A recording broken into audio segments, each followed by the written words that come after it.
Ami pèlerin, avant de repartir chez toi, l'âme heureuse, convertie et riche en grâce, profite encore de ces derniers instants pour rendre grâce de cette édition extraordinaire du pèlerinage de Chartres et prends le temps de contempler cette cathédrale.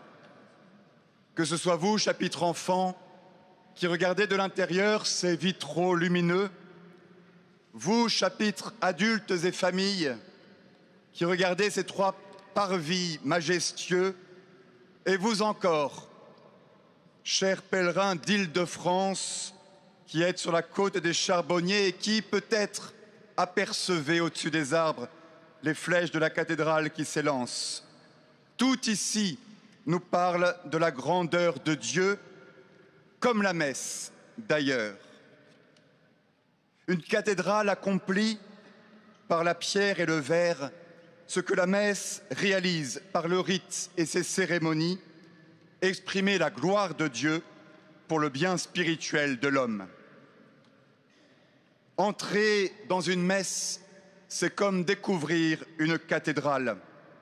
Au début, les sens symboliques des vitraux et des statues qui nous entourent peuvent sembler obscurs à la compréhension, mais le pèlerin qui entre ici à Chartres perçoit instinctivement une transcendance et un sens du sacré qui lui parle. Et ce sacré en même temps l'attire et le tient en respect. Puis, dans un second temps, si le pèlerin de Chartres fait l'effort de regarder les statues, de lire les vitraux, alors tout à coup la cathédrale s'illumine, devient intelligible, elle parle et enseigne une doctrine, celle des évangiles. Tout est raconté dans ces vitraux et dans ces statues. Il en est de même pour l'homme qui vient à la messe. On s'en approche peut-être sans en comprendre le sens, saisi d'abord par la beauté, le sacré de ces rites et de ces cérémonies qui poussent à la prière intérieure. Et puis, dans un second temps, qui demande un effort, celui de l'intelligence, de la foi, on comprend que ces rites protègent comme un écrin, une doctrine, tout un catéchisme sur le Christ, son mystère, son sacrifice, sa présence réelle.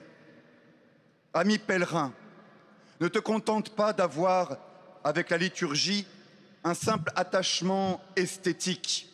Oui, c'est beau la messe, c'est sacré, c'est transcendant, mais le chrétien devrait s'écrier ensuite « Oui, c'est vrai la messe.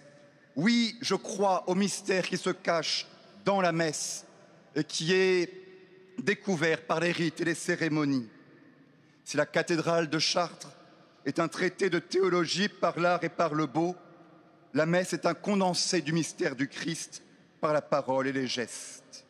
Pèlerin de Chartres, si tu aimes la messe, deviens comme une cathédrale. D'abord en étant un tabernacle de la présence réelle, chérissant l'état de grâce plus que ta propre vie. Garde ton âme purifiée, comme en ce jour où tu finis ton pèlerinage. Deviens un adorateur en esprit et en vérité. Cherche à amener d'autres hommes et femmes devant le Saint-Sacrement pour adorer à leur tour. Assiste à la messe, soutiens et développe des adorations eucharistiques chez toi. Enfin, prêche la vérité. L'adhésion au Christ n'est pas qu'une affaire de ressenti, d'impression, de « c'est beau, ça me fait du bien ». Non, l'adhésion au Christ est aussi adhésion à la vérité qui sauve le monde.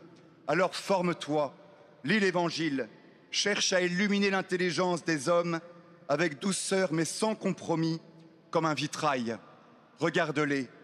Un vitrail n'enseigne que s'il laisse passer une lumière qui n'est pas de lui, une lumière qui vient de plus haut que lui, que saint Thomas, dont nous vénérons ici le chef, nous communique sa docilité à l'Esprit Saint qui a soufflé fort, très fort pendant ces 3 jours de pèlerinage et qui vous entraîne à être à présent les témoins de l'Eucharistie. Il me reste, cher Monseigneur Gullikson, à vous remercier pour votre présence, la célébration de cette belle messe selon la forme extraordinaire que nous chérissons tant au pèlerinage et pour votre vibrant appel à être des témoins ardents de l'Eucharistie. Merci à vous, Monseigneur Christori, pour votre accueil paternel et bienveillant, pour votre présence au milieu des pèlerins hier et aujourd'hui. Merci au Père Blondeau, recteur et gardien de ce trésor de foi qu'est la cathédrale de Chartres. Merci aux très nombreux prêtres, séminaristes, religieux, religieuses, instruments du Saint-Esprit durant ces 3 jours.